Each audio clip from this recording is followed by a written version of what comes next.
Welcome into Rushing the Field. We are a weekly national college football podcast from NBC Sports. I'm Joshua Perry, and if you're watching, you can see that Nicole Auerbach is not with us right now. She actually got married last weekend. She is honeymooning in the Maldives with her new husband, Jeff. So I've got my pal, Jake Butt, Michigan Wolverine. He was a two-time All-American and Mackey Award winner. He does great work on the Big Ten Network right now. He does the A-game for them and a lot of studio work. Good friend of mine. Joining us, Jake, before we get into it, man, how you feeling? Appreciate your time. Hey, man, it's good to see you. Congrats to Nicole. Can't beat the Maldives, especially we're here in Chicago. It's pouring rain. Congrats to Nicole and Jeff on the wedding, man. Excited to hang out with you. Yeah, no, it's going to be a fun show here. And yeah, the only part about the honeymoon is the flight there. But once you get there, I've seen photos. They look like they're in paradise right now. So hopefully they're enjoying. Before we get into some Big Ten talk here, I wanted to get some news and notes out the way with you, Jake. And we got to start with Bill Belichick. And you and I have done appearances on other programs, and we've talked about Bill, Chapel Bill and UNC and expectations and everything. But one thing we probably didn't anticipate was all of the craziness that's going on with these off-field storylines. He had the CBS interview and then kind of had to do a little cleanup tour there. He went on Ryan Clark's podcast, Good Morning America. He was on ESPN. He's talked about the relationship between him and Jordan Hudson, how she handles the business aspects of his life that don't relate to UNC, but it certainly feels like those things kind of commingle. It's a weird spot. And he said he's addressed it with this team. Hopefully they're ready to go there. I wanted to get your thoughts here because we talked about a guy who had extensive experience as an NFL coach. He'd won championship after championship. And it felt like college football was going to be a different challenge, certainly, but one that he could stand up to. And now we've got all this drama here. Where are you at with this?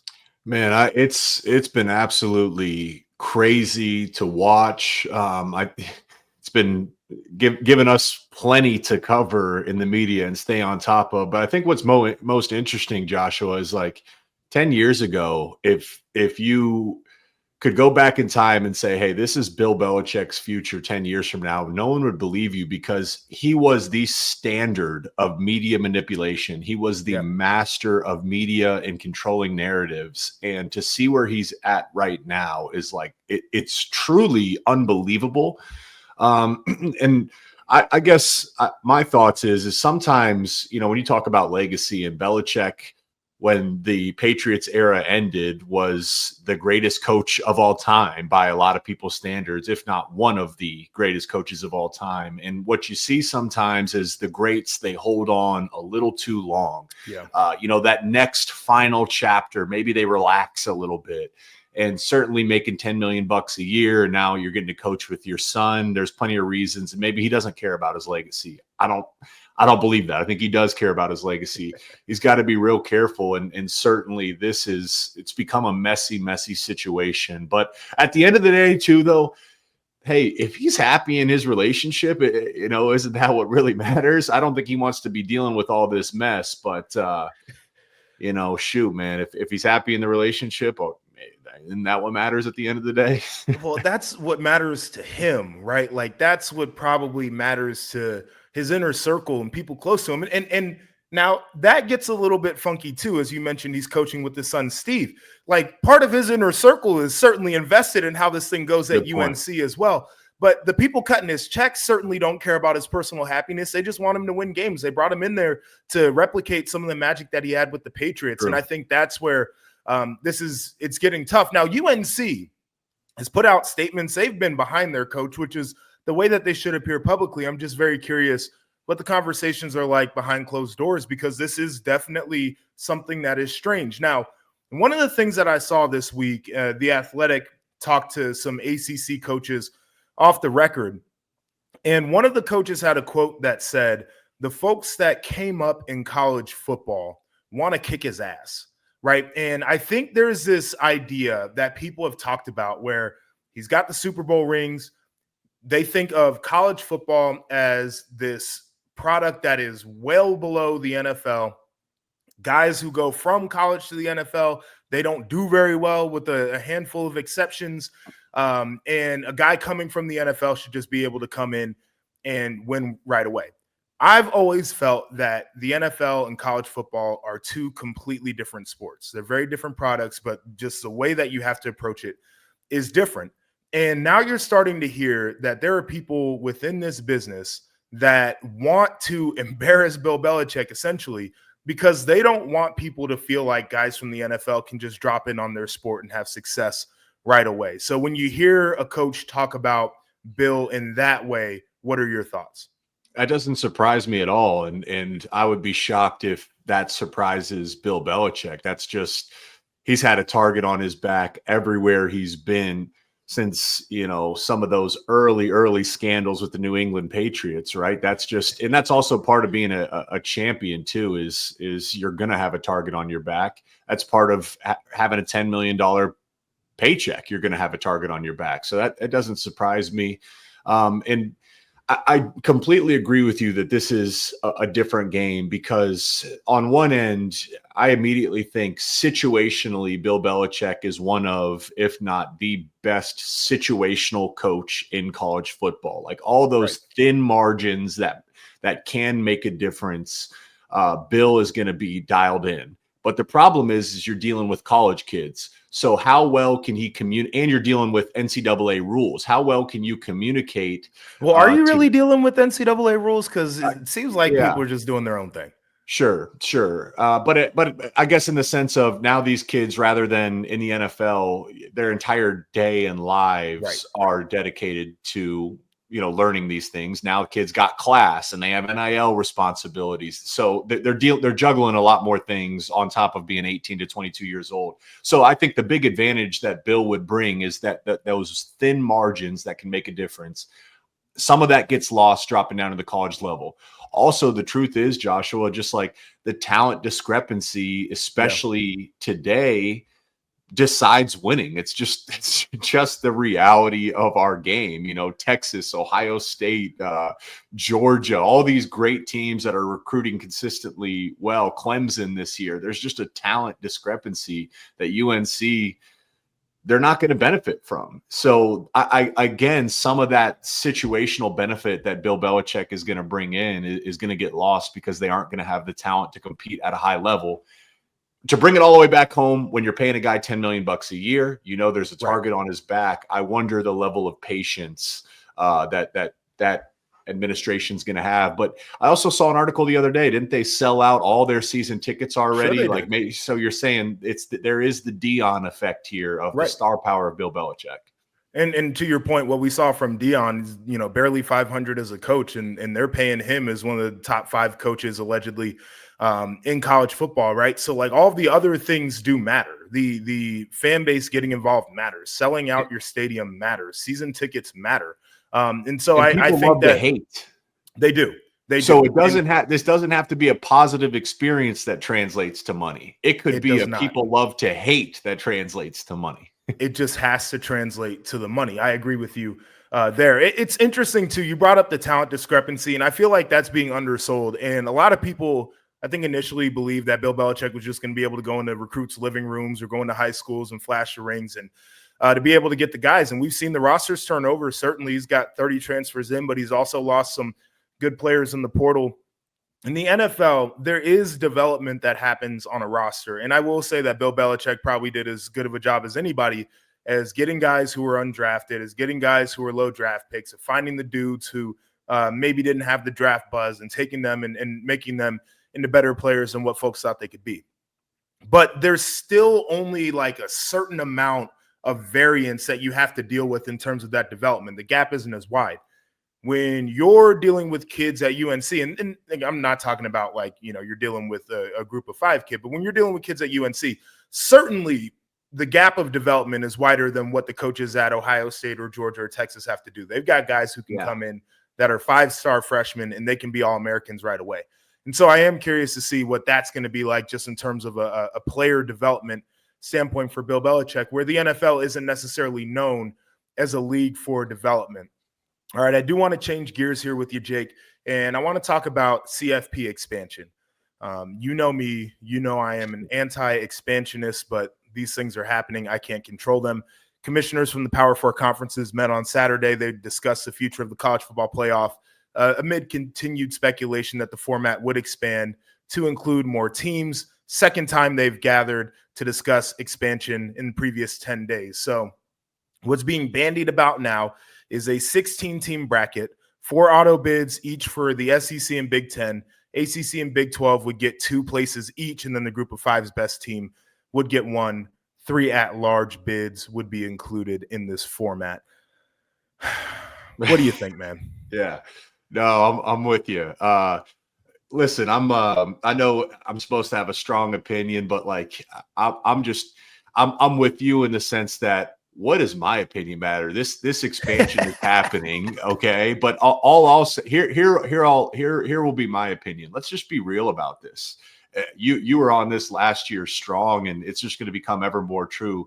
We're not expanding to add a Cinderella story. The 15th and 16th seed are not there because they're going to compete for a national title. This is there to add more product that matters under the label of the college football playoffs. And it's in that sense cool. Now, granted, we did get some non-playoff bowl games. I mean, that Illinois-South Carolina game was phenomenal last year. So I think it's a positive. The more we can collectively agree that games matter to the players, to the coaches, and to the fans, I'll accept that piece of it. But make no mistake about it, this is not because the new seeds are going to be the ones to raise the trophy at the end of the year.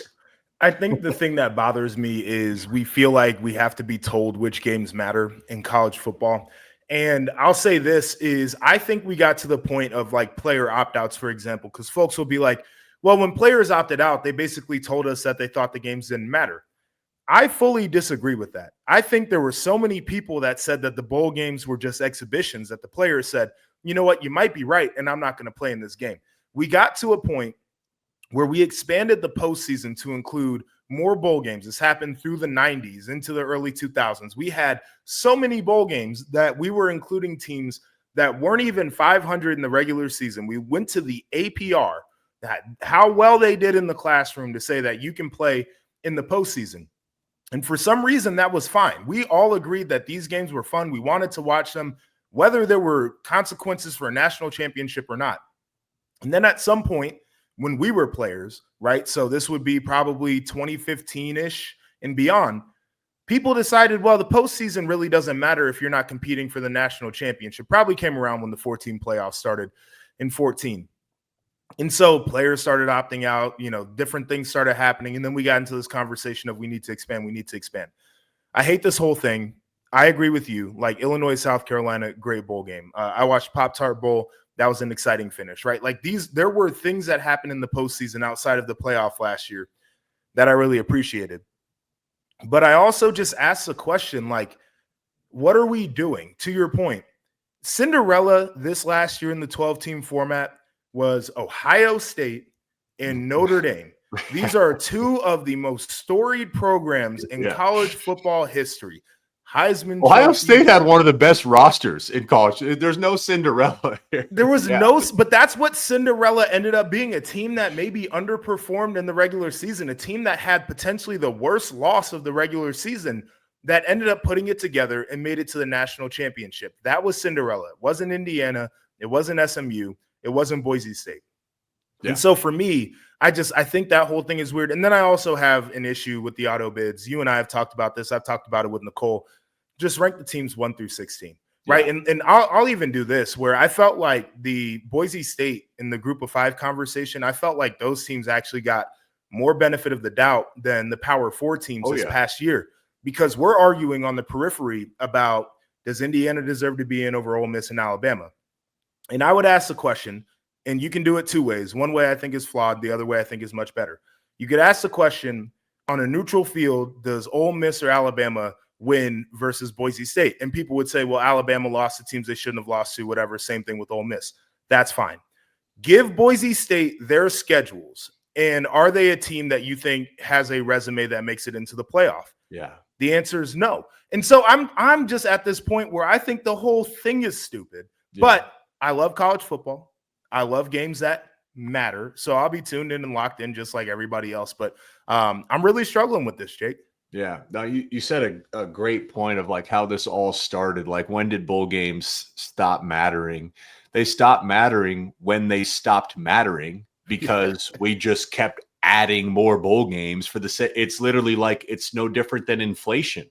My dollar means less because we just print more dollars out of thin air. It means less. Bowl games that used to mean something where you had to work and win and earn and fight and scratch and claw, which is the spirit of college football, spirit of football in general, because of the scarcity of games. They mattered less because now we have teams sub 500 going to a bowl game. So it's been this long played out cycle. It's not one individual recent thing that got us here. It's a long played out cycle. And I just don't see that changing, really. It's just the force of nature behind it at this point. It's a wild thing to consider. Like I said, I think we're both excited about the prospect of seeing some of these teams match up in the postseason, and certainly what it means for schools when they make it into the college football playoff. My alma mater, obviously, I was a part of it. We won it. That meant a lot to us. Watching them win it this year obviously meant a lot. You watch Michigan go through 3 straight years of making it to the playoff, and they finally won. Like, these things are like super important, but I do think that there is this idea of what is the purpose of playing the season? It's to crown a champion, and who should have the opportunity to be a champion? Well, the teams that did the best in the regular season. And so I'll have my complaints, I'll have my gripes, but we'll certainly be around to watch. The reseeding's key, though, to your point. Yeah, dude, that's way more important than adding more playoff games. Completely. Yeah, I mean, and you see the NFL's having that conversation too about the way that they're seeding their playoff. And I do think it's important that you have the proper seeding as you go through the different rounds here. All right, I mentioned this off the top of the show. Jake Butt, Central Ohio guy. Love that for him. I am as well. So he knows the Big Ten. He played at Michigan, was a great player there, and now he covers it as closely as anybody I know. And so it feels like it'd be time to get into a little Big Ten talk. You covered some spring games this year. Obviously, you're in tune with these teams. So let's start with some of what you took away from the spring. So if you had to give me a few of your biggest takeaways, where do you want to start? Why don't we just start with a team that you wouldn't expect the headline and start with Illinois, which is those that know. And I think my big takeaway is Illinois is an absolute, they're absolutely a playoff contender. I think they could compete for a conference title. I don't think that's crazy to say. And I just think, even Michigan right now, because Sherrone's unproven, beyond Penn State, Ohio State, Oregon, like the stars kind of have to align for some of those teams to have a really, really special season. And last year was special for Illinois. And then you think about bringing back 18 of your 22 starters, all 5 offensive linemen. Altmaier is a top 5 quarterback in this conference. And if he takes another step, top 3, top 2, maybe number 1, I understand. Dude, he might be a top 10 quarterback in college football this year. Could be. We're a little uncertain at the wide receiver position. I know they brought in some transfer guys. They're excited about that group, but I think Pat Bryant is a stud, and that's going to be tough to replace. This feels like it has the makings of a special season, and I think Brett Bielema is a great coach, because when you have how you coach a veteran roster versus how you coach an unproven roster, that you can't be the same coach. And I think Brett Bielema is a coach where the locker room is behind him. You have coordinator continuity. Both your coordinators are back and have been there for a few years. I'm excited about Illinois. That's probably where I would start, Joshua, is that team has a chance to captivate the headlines, similar to what Indiana did last year. I tend to agree with you on that. And I think more people are starting to talk about them seriously, which is a good thing. You mentioned Brett Bielema, and I say this all the time, but he's one of my favorite coaches to visit with in the Big Ten, because he gives great access and is an open book. But the way that he coaches, I think he coaches like the great ones do. And he's actually a guy we talked about earlier in the show. He talked about the time that he spent with Bill Belichick and how that informed the way that he thinks about his process and the way that he thinks about situations and the way that he thinks about practice plans. And you can certainly see that Illinois, for a team that's not going to be as talented as some of the contenders, they play in the margins as well as anybody in college football. So I do think that's an important thing. And people, feels like they've forgotten what he did when he was at Wisconsin. They had phenomenal years under Brett Bielema.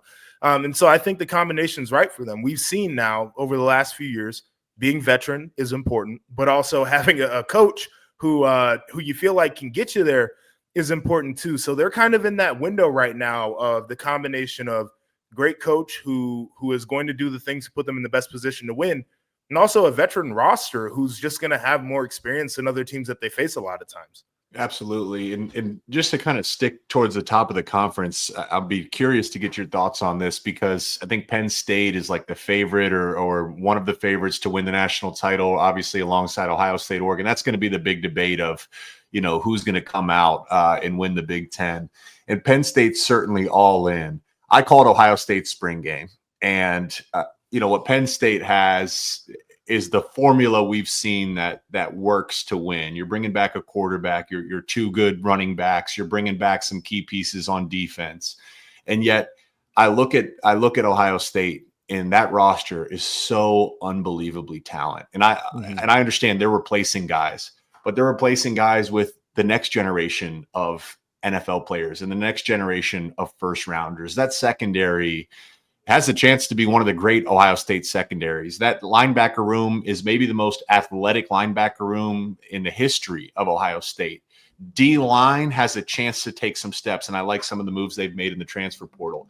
Okay, you're replacing your quarterback, Joshua, but O-line may be one of the best Ohio State offensive lines we've seen in years, and no one has a deeper or more talented wide receiver room than Ohio State. So I think the quarterback play is going to be elevated by all of that around them. And whoever it is that's under center will get better as the season goes on. So it seems like Penn State is like the pick right now on social media and from fans to win the Big Ten Conference.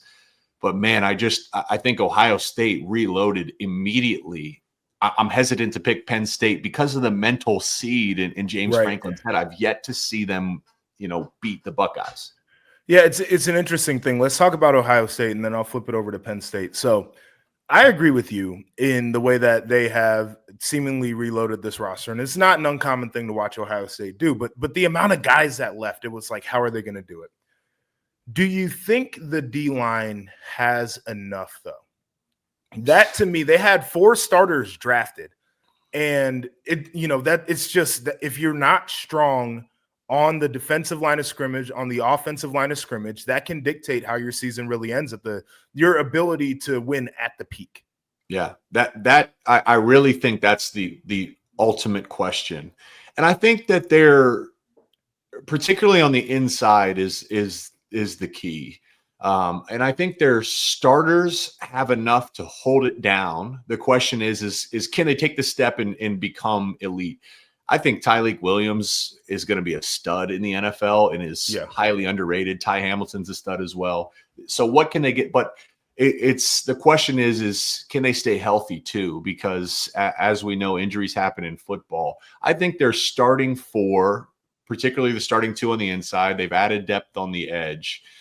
Can they stay healthy and can they develop and take that next step is the ultimate question. But I'm not going into this season saying I expect a level of domination like what they had last year. Yeah. No, I'm kind of there with you. And the Julian Sain thing, I think will have a lot to say too. And he's well supported, as you mentioned, but how quickly he can get started, because they got Texas very early in the season. It's going to be a tough one. I know Sark is all in on this year on winning, but I do think that outside of the defensive line, I feel generally comfortable about what Ohio State's putting out on the field for next year. So you mentioned Penn State, said we're going to get there. There's the mental side for James Franklin that everybody talks about. And I think, I don't know, I've come around on that in this way. People said Kirby couldn't do it, right? Alabama was the hump. Kirby was a great coach, but was he ever going to be an elite championship coach? And he did it. People talked about your old coach, Jim Harbaugh, Ohio State, right? Like, I'm going to win or die trying. And people thought that it might be the die trying part instead of the win for a very long time. And then he got over the hump when it came to that. Now, there was a Ryan Day conversation on the flip side of that, where it's like, dude's a really good coach, big games, we don't know if he can deliver. And then the Michigan thing happened. And now it's like, where are we when it comes to some of these great coaches. And it seems like if you give them enough time, if they're really an elite coach, they'll get it situated. So now we get to James Franklin, where the roster's veteran. They've done some work in the portal to get the wide receivers, which was very important. They needed to do that. But it's like, is Ohio State still going to be the thorn in their side? Is he going to get into that big game at the end of the season and they're just going to come up short, right? And so in terms of that conversation with James Franklin, do you think that given the inputs, given the roster, that he can actually get over that mental hump? So I think there's some much more nuance to this conversation. Like, you can't just put it in a bubble and say every time Penn State lost to Ohio State, it's a failure of James Franklin. Because, like, just as we started this entire show with Bill Belichick, like, sometimes it's a talent thing. In most years, Ohio State is going to have a more talented roster than Penn State. But occasionally the stars do align, like Illinois, and like it feels like this year for Penn State is they're all in. And yet the question still remains, because even with Jim Harbaugh, the stars aligned for my team in Ann Arbor in 2016. Objectively, I thought we had more talent than the 2016 Ohio State Buckeyes, and we had every opportunity to win that game. But a couple key injuries, a couple bad bounces, and all of a sudden you're in a dogfight. What happens in those key moments? And Ohio State had proven to be comfortable in those key moments and ultimately won that game. Like that's the question to me, where I think finally the talent is there for Penn State and James Franklin, where they should feel good that, hey, objectively, they're going to have more talented position groups than Ohio State. They have the more proven quarterback right now, the more proven running back room. You have the highest paid defensive coordinator in college football that knows Ryan Day and knows that Buckeye roster. Like, this has to be the year, but I don't think it's going to be a blowout. This is going to be a close game. When you match them up toe to toe, right? What would happen in a close game situation? Yeah, I think that's the question there. I want to reserve judgment because I've been wrong numerous times doing the can't do it thing, right? Like, the guy just can't do it. I feel like this is going to be the year for me to really decide whether I'm going to be the can't do it guy or the inputs have to be right. And the coach is still doing his thing guy. So I don't know. I think there's a lot of pressure on James Franklin, especially following up last season where they did make a deep run in the college football playoff. But once again, if the wide receiver room for them is better and the guys that they got in the portal hit, it feels like they should be as competitive as any of the top teams in the country. And they have one of the added benefits that a lot of these teams don't have, where Ohio State, we talked about quarterback question. What's quarterback going to be like? Texas nationally, Arch Manning, like, yeah, people like him, but it's a new quarterback. Georgia's dealing with a new quarterback. We're going to talk about Oregon here in a sec. I think we like Oregon, but there's still a question. Is the quarterback going to be any good, right? And they don't have that question. They've got the quarterback. They've got the running backs. They like the D-line. All the things have lined up here. So I'm going to be in wait and see mode and not say that I don't think James Franklin can do it. I've never seen him in this situation to be able to do it. This is going to be the judgment year for me. It's not that it's and given enough time, I know James is capable of doing it. But boy, like, you'd like it to be this year. Boy, would you like it to be this year. And we both talked about, like, we saw Drew Aller, a new version of Drew Aller late in that season. And he took strides that we hadn't seen with the limitations at the wide receiver position. So I'm excited for him, man. I'm excited for that part of the parity of the conference and another good college football season.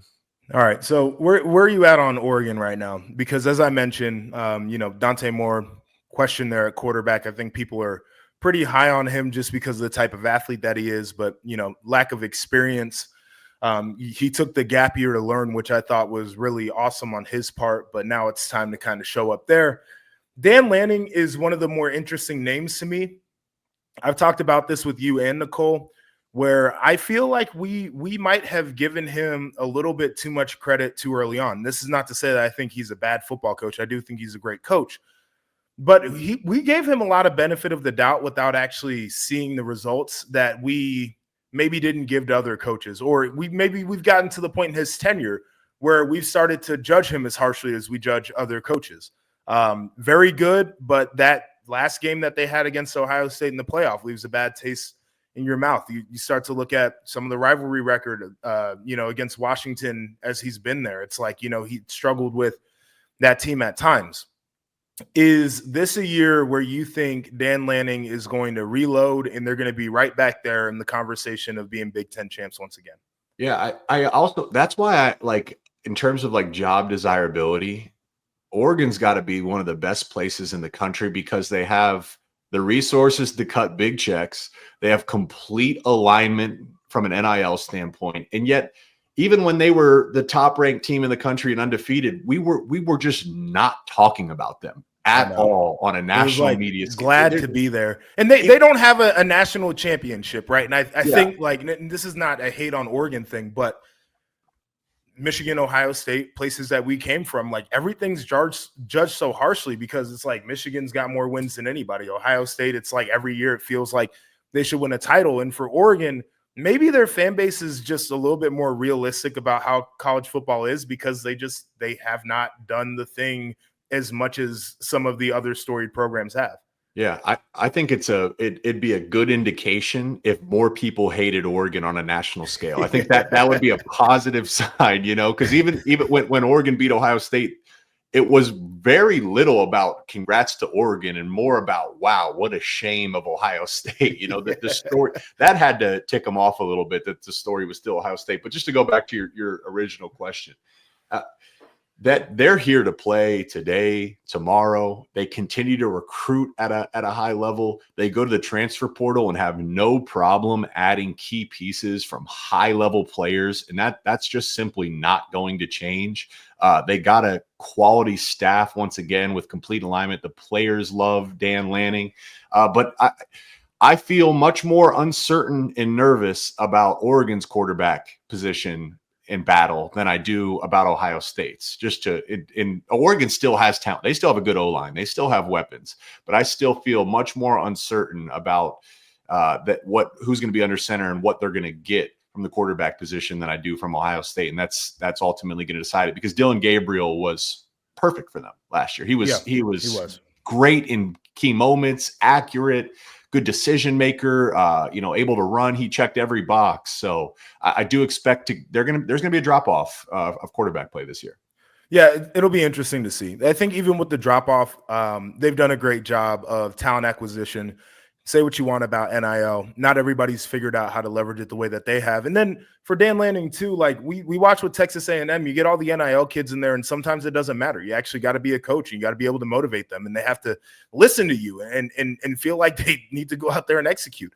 And he's done a phenomenal job of getting guys to go out there and play with the program standards in mind. So I think there can be a drop-off at quarterback for them, and they can still have a year where they're right there in the picture of being in the college football playoff. All right, so I wanted to ask you about your alma mater, University of Michigan. And the conversation there has to start with Bryce Underwood. And we know the story of how he got there. We've heard some of the numbers that have been thrown around in terms of name, image, and likeness money. You see the videos, you see the photographs. The dude looks different. He's chiseled out of stone. He's got a great arm, but he's also still a freshman quarterback. So if you were to set realistic expectations for year one of the Bryce Underwood experience, where would you set them? I would set them because I believe Sherrone Moore when he says that this is a quarterback battle. Mikey Keene was not throwing. He started throwing the last week of spring, and they did like a Mikey Keene, one of the most experienced players in college football. And I think to start, you have to approach Michigan by looking at the big picture, which is they think they have one of the best defenses in college football that's going to keep them in every game. So it's not a matter of let's let the young guy eat just in a bubble. They're saying, hey, we can compete with every team as long as we don't have a quarterback working against us, which you just always have those concerns with a young guy. But to go back to Bryce, man, JJ, I remember when JJ came to Michigan and the excitement and buzz around JJ, and rightfully so. this is a different level. And this is a different level of just pure human being. Like that guy, a physical specimen. JJ could spin the ball. It's even more effortless with Bryce. I mean, it's just a level of talent that we're not used to seeing in Ann Arbor ever, truly ever. So the question is can he take some of the mistakes that happened during spring? And there was a ton of positive. Okay, there's the buzz coming out of spring, a ton of positive. But can he learn from the mistakes and come into fall camp mentally on another level? Can he take those strides in fall camp to give him a chance to be ready to play week 1 going into the road game at Oklahoma week 2? Because that's ultimately, I think that's going to tell us what the staff feels about Bryce Underwood and their level of trust. Because Oklahoma's got a team as well. But I got to imagine, Joshua, he will be playing at minimum, at some level every single game this season. And I would be shocked if he wasn't the full-time starter by that halfway point in season as a floor. He's just that level of talent. But, I think the blessing too is, and I saw this in the spring game, he will do well when he knows what he's seeing. When the picture, the pre-snap picture remains the same, he's ready right now. But what Wink Martindale does, and what we saw in the spring game, was the changing picture pre-snap, post-snap. That's another level that he's just too young to anticipate and thrive in right now. I think Mikey Keene would feel much more comfortable. So that's the big thing for me, is can he take full command of the offense while factoring in what's the defense going to do post-snap? Yeah, I think you bringing up Mikey Keene is important in this conversation, because I think when all of us saw that Michigan got him in the portal, they're like, okay, this is a guy who you feel like can play and won't hold your team back. He might not propel them to the very top level, but he's a quarterback that has experience. Michigan's familiar with him. They played against him. They know what he can do. And it gives Bryce that time to feel out the early part of the season and to continue to learn and develop and grow. So to your point, I do think that there's probably a smart approach of give the veteran the ball first, and then as soon as you feel like the young guy's ready, you got to let him go. You got to let him make the mistakes, but you got to let him play. Yeah. So I'll be excited to see exactly what that looks like, because, to your point, we've watched Michigan kind of level up at certain positions. Getting a guy like Bryce Underwood is a program changer for just about any program.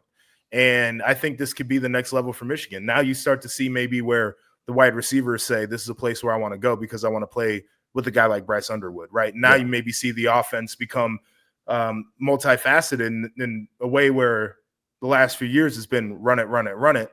Well, now all of a sudden you've got a great ground game, which we know Sherrone is going to do, and you got to make opposing defensive coordinators choose. Do we bring that extra safety down, and now all of a sudden we're dealing with a quarterback who can really burn us, or are we going to play with those safeties high? And this is a team who is very comfortable running the ball to win.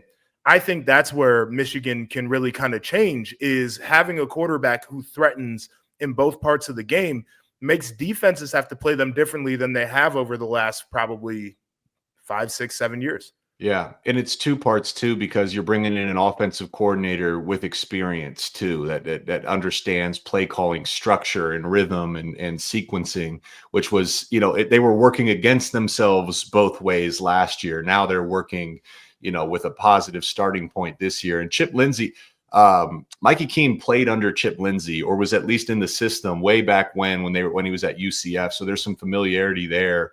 I don't think the O-line, I don't think they're competing for a Joe Moore Award this year, but I thought the O-line was bad last year. So I think the O-line will be better to start the season than they were last year. It's the same as Ohio State's D-line, where are they at? I have questions. You go and get Donovan McCulley.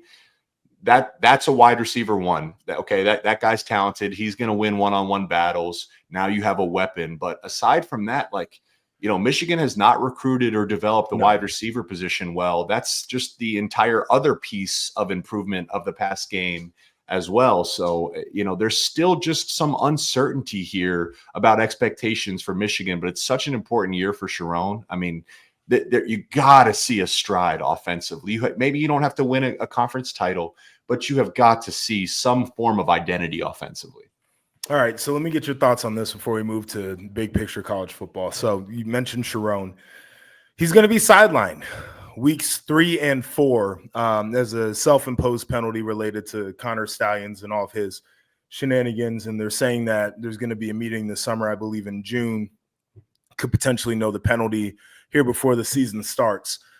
With that backdrop there, do you have any inklings of what penalties might look like, and how are the guys up in Ann Arbor approaching now having their coach sideline for the early part of the season, weeks 3 and 4? No, I don't have any inklings, and it's really fascinating, from my position, because a lot of my social media, I'm followed by Michigan fans, and naturally, my feed ends up with a lot of Michigan.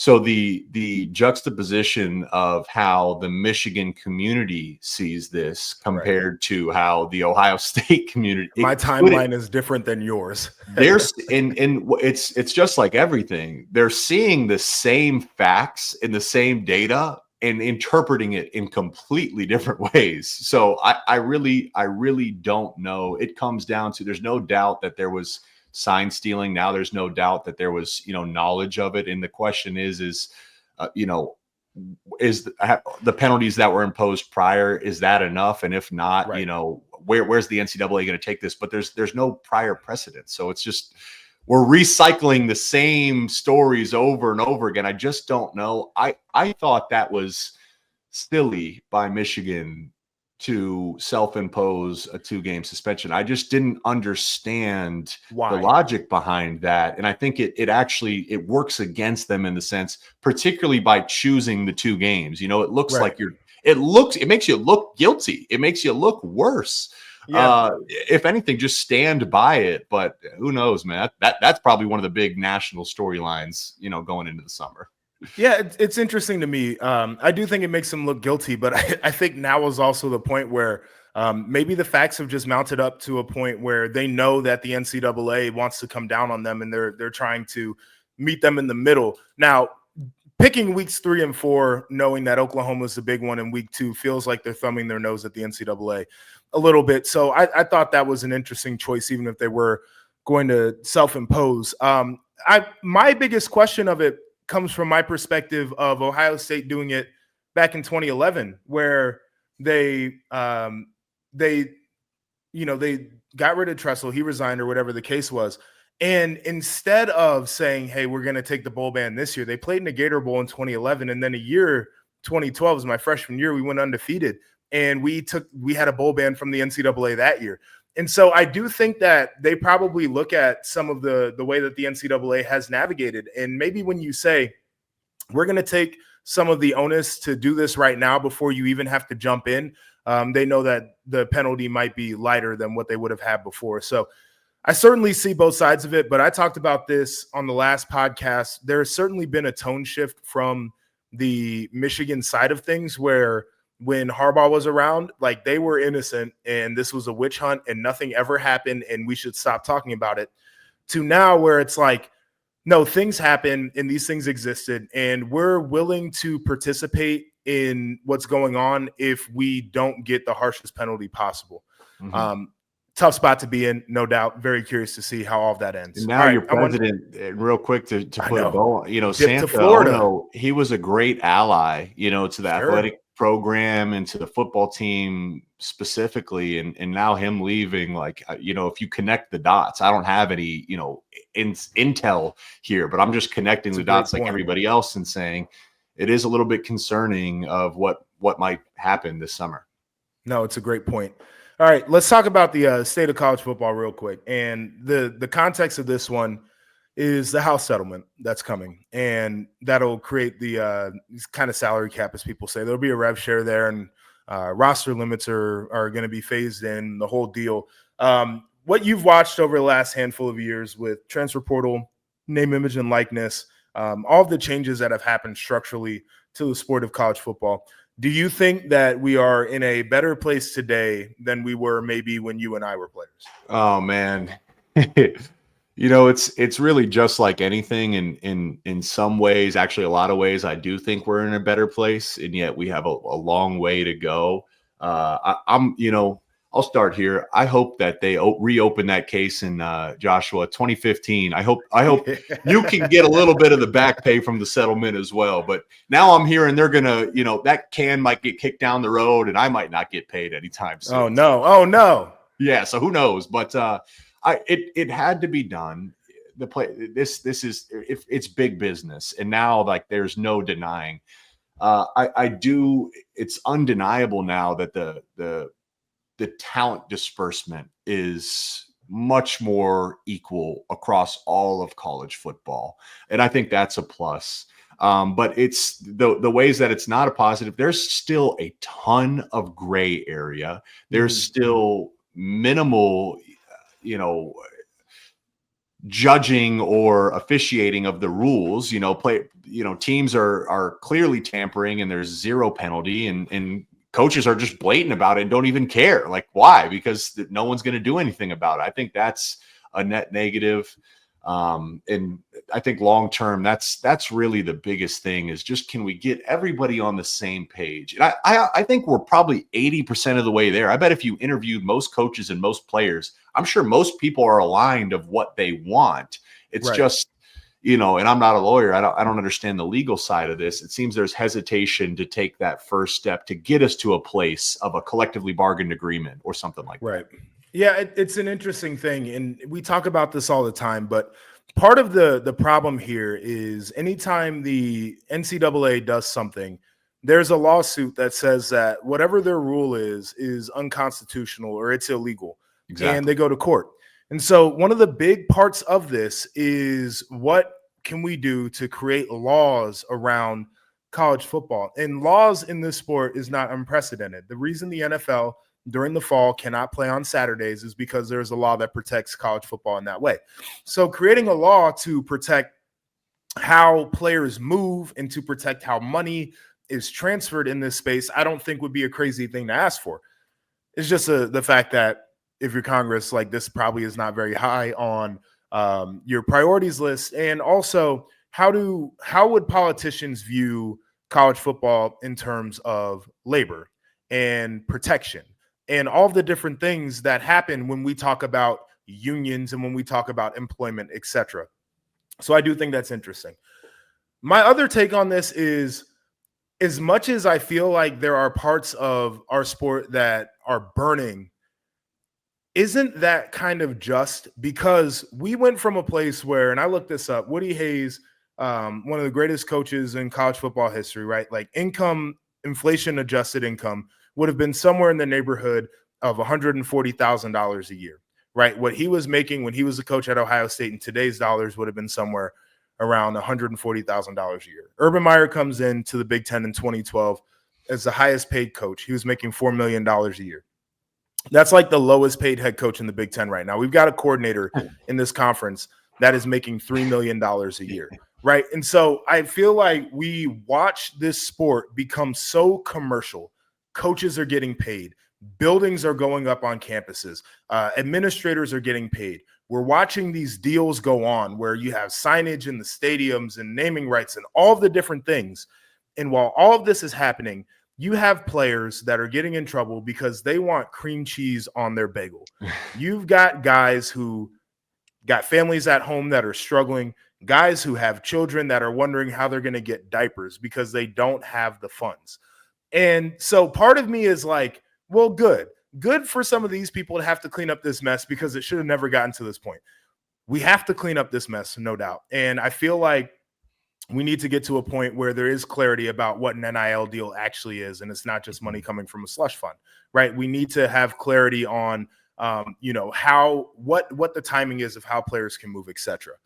But it is interesting that in a sport that forgot about maybe the most important part, which is the players and their well-being, blew up, that now we're in a place where there's just complete chaos. Like, this does not shock me whatsoever. Yeah, and it's such a great point, man. That's a big positive. I remember at Michigan, like, you'd get your rent checks, and it was like $1,300 a month, and then over the summer, the checks would drop down to 900. And I had a teammate with like a young daughter. And Yeah. I mean, it was tough to scrape by, for most of us. And he had to send money back home. And then I look at, Yep. it was our punt returner, Dennis Norfleet. He would dance before punts and people were selling t-shirts with Dennis. And I just thought that was just so Yeah. wrong. It was so It's wrong. crazy. He So, couldn't monetize it, but everybody else did. but I everybody remember else, watching him do that too. He'd be strolling. He was a Q. I remember we were watching tape one day, and before return, he was out there getting it in. yeah, Atomic Dog. yeah. But No, I mean it's wild. Go ahead. I think what you said was very wise to start this, which is like, the biggest, and this is just a problem in America, like lawsuits. People are going to find a way to make their money, and it's paralyzed any leadership from making progress. So it does seem like this is going to have to come from the players. Like the players themselves might have to take initiative to present or propose a CBA. Because I can understand at some level why the NCAA is hesitant to propose anything, because sure, there's going to be lawsuits that say it's unconstitutional. It's an interesting thing though. I've mentioned this to you before. I feel like the NFL has one of the weakest player unions because it's such a big league and there's so much income disparity that it's hard for a union to represent the quarterback who's making $50 million a year and the undrafted free agent who is on rookie minimum deal, right? And so in this sport of college football, we see a similar level of disparity, but there are more people to try to protect too. So there are challenges at every part of trying to figure out a way to create an environment where players can be paid and they can move, but it still makes sense to a structural standpoint. So I'm glad it's not my issue to try to figure out, because if it was, we'd be stuck. We'd be lost. Real quick, just like in a bubble though, if you just asked me what was your experience watching college football last year? It was one of the most joyful years I can remember. Like the games were extremely competitive. So like in a bubble, that answers the question to me. 90% of it. Dude, I feel like you're spot on. It was a thing. Like I'm up there bitching about what the college football playoff's going to look like. But then I said I'm going to sit there and watch every game and I'm going to enjoy all of it. And Josh Pate says this on his show, and I think it's the best way of saying it. But as long as when foot meets leather on Saturday afternoons, nobody's talking about any of the craziness. Nobody's talking about the house settlement. We're still in a good spot. This is still a sport that people love to enjoy. It's still a sport that gives us all the drama and all the fun that we like. It's still a sport that has fun storylines. Like, as long as we have a product on Saturdays that we can appreciate and we can go to the water cooler on Monday and all, debrief about what we saw, I think we'll be fine. Amen. Yeah. Okay. So before I get you out of here, you played for one of the most interesting characters in the sport of football, and that is Jim Harbaugh.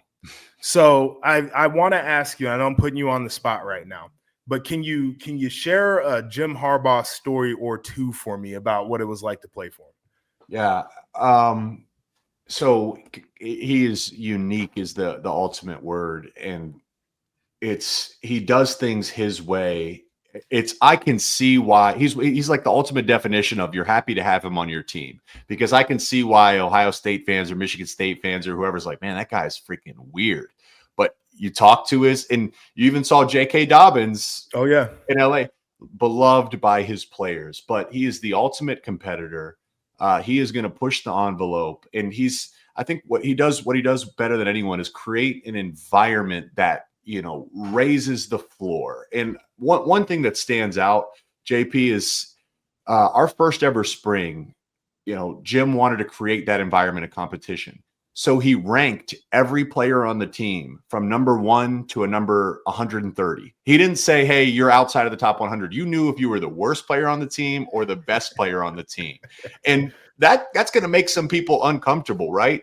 And every week he'd say, hey, here's our risers or here's our fallers. And we had plenty of opportunity, but that's kind of unheard of. I've shared that with some media people, and they were like, are you serious? Did he actually do that? Yes, that was an ongoing thing. But I think that if you're getting into college football, I loved it. I wanted the Yeah. opportunity to have my name in the top 5. I wanted to see my name climbing up the charts. I wanted to know my head coach was paying enough attention to rightfully be able to talk about my game. And I've never heard of another head coach, and there's some great competitors, ever doing something like that. I don't know. Did Urban ever do anything like that? So before I answer that, where did you rank when he put up the rankings? I was number 1 for a period, Top but it dog. was top 3 between me, Jabril, and Jordan Lewis. It kind of Oh, dude, rotated. those were some great players, Good by names. the way. Yeah. Top dog does not surprise me. So Urban didn't do that, but I've mentioned to you that I think Urban and Jim are more similar than they are dissimilar. Yeah.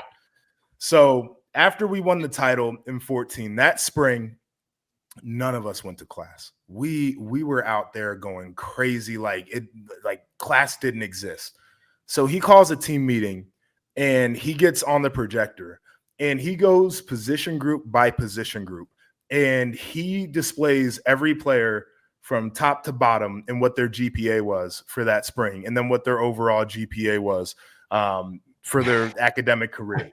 And he went one by one and ripped everybody. So this idea of extreme transparency is, I think, common among the great coaches. This idea of using transparency as a way to create a competitive environment. No competitor likes being embarrassed, regardless of what it is. And I think that was part of it too. Like, as a coach, do you set out to embarrass your players? Well, no, not really. But like, can that be a motivator? Do you want to be a guy who's ranked in the 70s? No, like you hate being that guy. Like, you want to be a top 10 dude. You want to be dependable. You want to be great. You want to be counted on. And so I feel like when you're trying to compete in those upper margins, like our coaches, where you will exhaust every avenue to try to motivate guys. Yeah. And the thing was, it wasn't, I never felt like it was disrespectful. It was just matter of fact. And really there was always an underlying message of, prove me wrong. There's an opportunity for you to grow. And we have the staff in place that's going to watch every rep. So you will get noticed. And I thought that was beautiful. And I'll give you just a few more weird ones. Like, you know, there's like a really nice steakhouse in town called the Chop House. It's like the steakhouse in Ann Arbor. And I think Jim's like first weekend he went there, he took his wife and got like a nice steak. And then there was a famous story of, normally you're drinking wine or whatever, but Jim doesn't drink. He ordered a glass of whole milk. And they're like, no one's ever ordered that. We don't have whole milk. So they sent one of the waiters to the Walgreens down the street and got him a gallon of whole milk. It's just, again, that's just a little tidbit of like his quirkiness. He calls the chicken the nervous bird. Told our nutritionist not to serve us. Didn't he start raising chickens though? Yes. And then he started respecting them. He's like, they're hardworking animals. Yeah. Back when we were playing, he told our nutritionist to stop serving us chicken because it's the nervous bird, and he thought it was going to make us like anxious on the field. He thought we should only eat like bacon and steak, but now he raises chicken and he's come full circle. So, and it's one of those things where like you laugh, but he's being dead serious when he says it. It's like a half joke, but half completely serious. So he's kind of hard to read in that sense. No, it's funny because if you've ever had the opportunity to talk to him, he'll say something like that in conversation and you'll want to chuckle, but he's serious. Like that's not a joke to him. And I think it's I don't know if charming's the right word. Quirky certainly would fit the bill there, but it's one of the things that makes him unique and obviously great career in the NFL, great career as a college coach, but it's fun to hear stories about how some of these guys tick. But Jake, that was awesome. Really appreciate you. For those of you who enjoyed this, you can see more of Jake Butt on the Big Ten Network. Does a great job in studio, but also during the fall. He's got their A game, and he's one of the best analysts in the game, if I do say so myself. But that'll do it for us right here on Rushing the Field. Make sure you stay tuned. We've got more exclusive interviews coming up, too. Next week, we're going to have an interview with Nicole Auerbach, and she's talking to Mike Golick Jr., who is an absolute treat. So make sure you tune in for that one. But for Jake Butt, I'm Joshua Perry, and I'll talk to you soon.